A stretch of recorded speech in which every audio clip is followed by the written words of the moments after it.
tired legs and bodies out there. Advantage early. Nikazikwe off, Chandler Cunningham South on, and right into the thick of things. France, though, are rocking and rolling and taken to the deck in timely fashion. Demba Bamba arrives. Fiku out the back.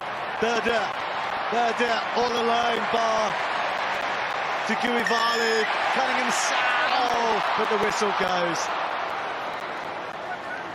That was such an important tackle by Rafi Quirk.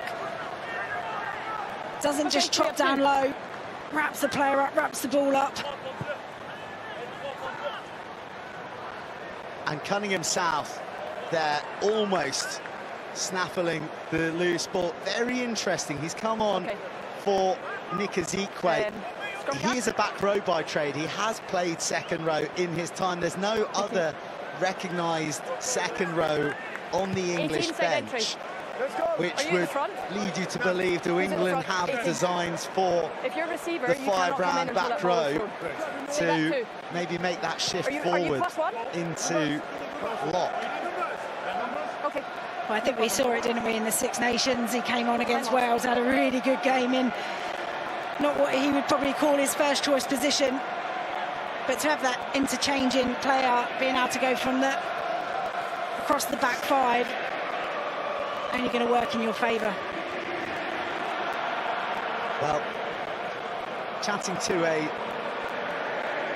French colleague on the gantry here earlier, Fabien Galtier is of the same opinion. He referred to it as polyvalent, which is French for multi-purpose players, as I understand, and a number of these French back row and second row, the likes of Mikel Guillard, adept at that, and Chandler Cunningham South, so too. In fact, all of the second rows and back rows for England. Oh, goodness me. Look up Coach Killer online and you see a video of that double pump on the throw 5 metres out. Yeah, really frustrating, because you felt like that was a moment for France to get themselves back into this. That's on the 15.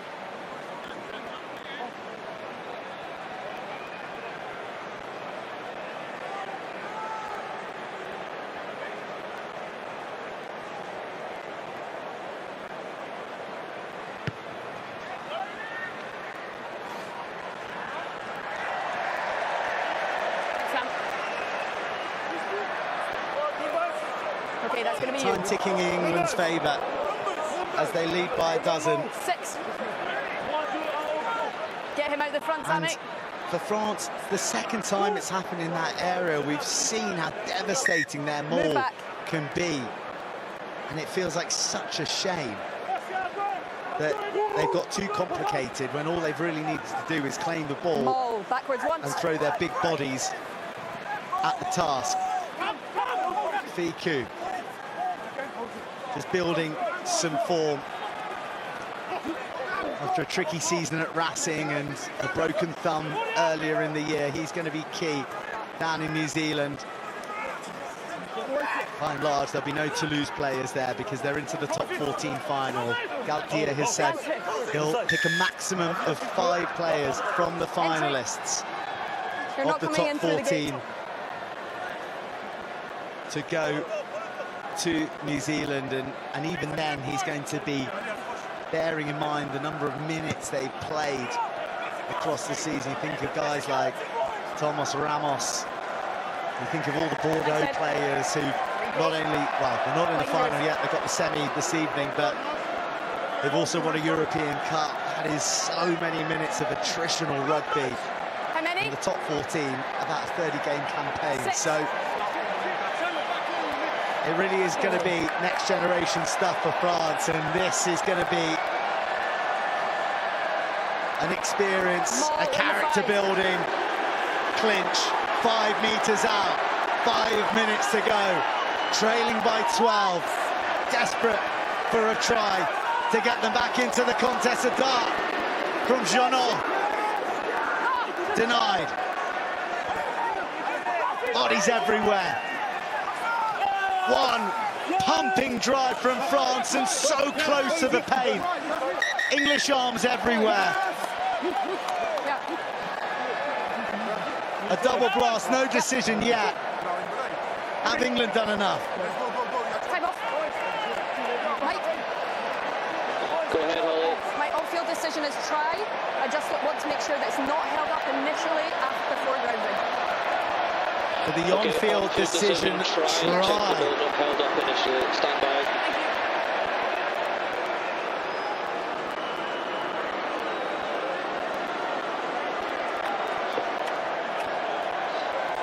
You can see the ball there.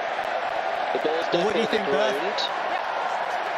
It's pretty close, if not conclusive, inconclusive.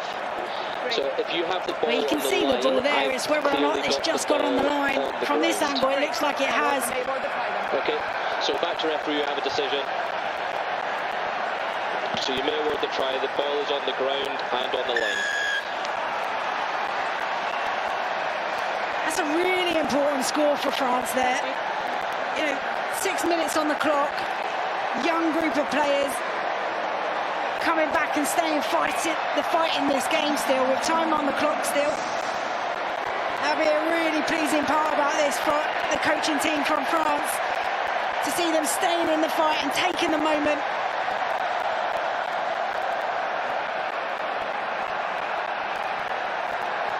And a crucial kick for Antoine Astoy.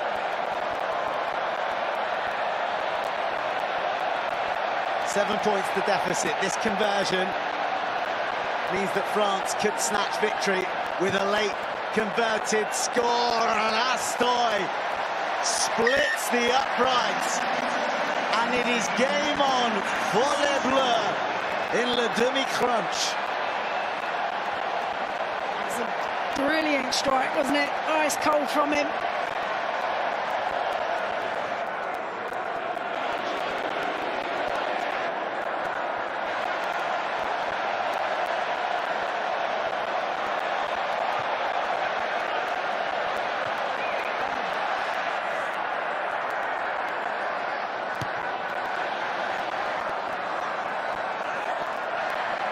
France claim it through the monstrous Michael Guillard, who wears a jolting hit as he looks to exit the 22.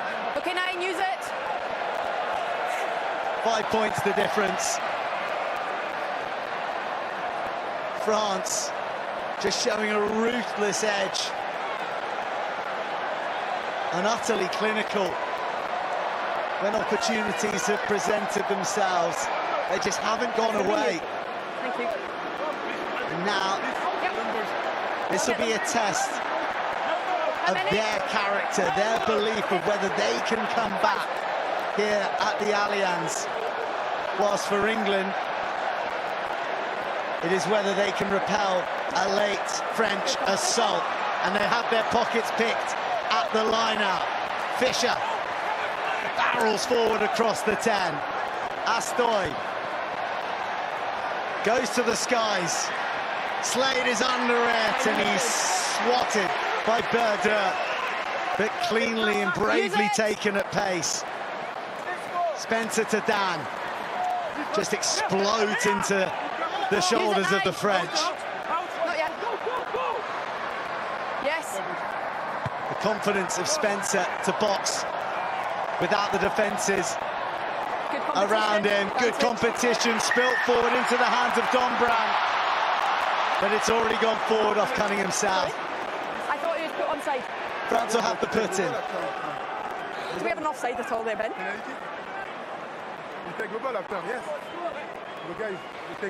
So we think live, we think that after he's touched it, he's then played onside. So it's no, it's just a scrum. Okay? Yeah. Time off, please. Okay, thank you. A number of ricochets. Quirk's shoulder, Cunningham South's hands. Sorry. Good height, keep it off the ground, stability once the ball's in.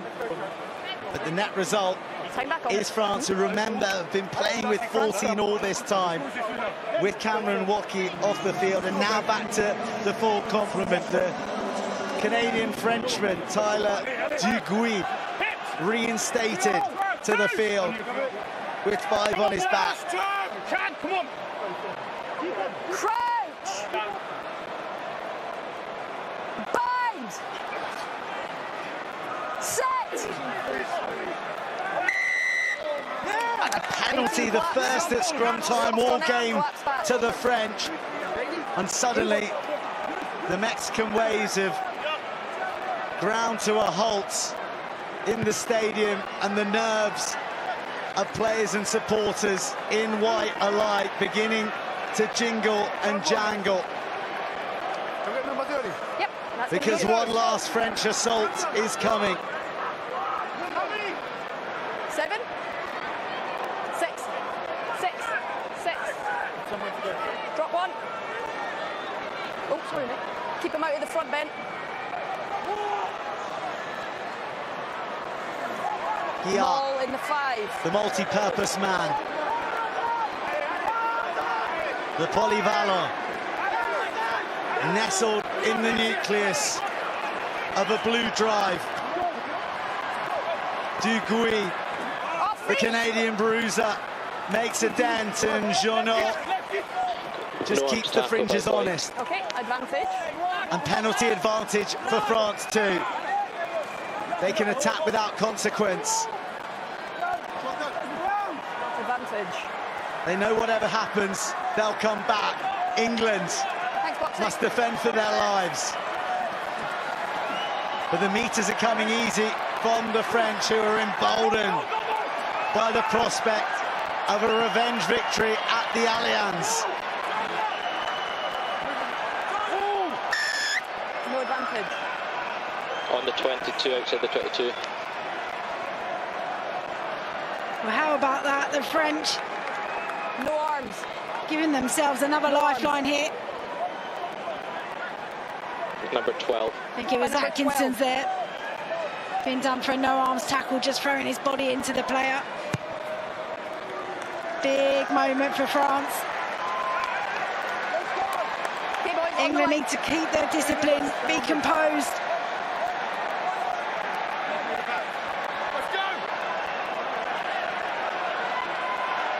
The final stage of the audition for the two touring parties. New Zealand, the destination for Les Bleus. Argentina and Los Pumas awaiting England. Who will go with the taste of victory on their lips? England infringe again, and once more they must survive a French battery, knowing that a penalty is already coming their way.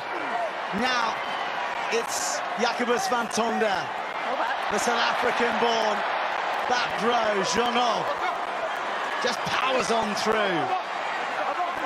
A carry belying his size. Demba Bamba.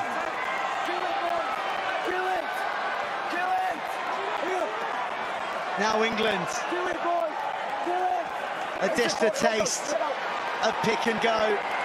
Oh, it squirts free, and it's almost there for the French back row. Ticheron. They've wriggled forward. They've wriggled close. They've wriggled to victory. Wave after wave of blue jersey crashing upon the English shores. And eventually, it is the gargantuan frame of Romain Tawa-Fifenua with a levelling try and a cinch of the conversion to snatch the match.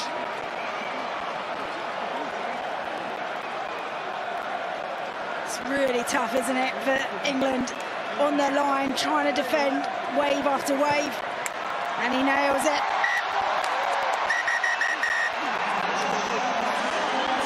Astoy, with a minimum of fuss, wraps up a French smash and grab in Le Demi-Crunch, trailing by 12. They played 20 minutes of the second half with 14 after a Cameron Watkey red card. But they've dug deep and they will board the flight to New Zealand with a Twickenham experience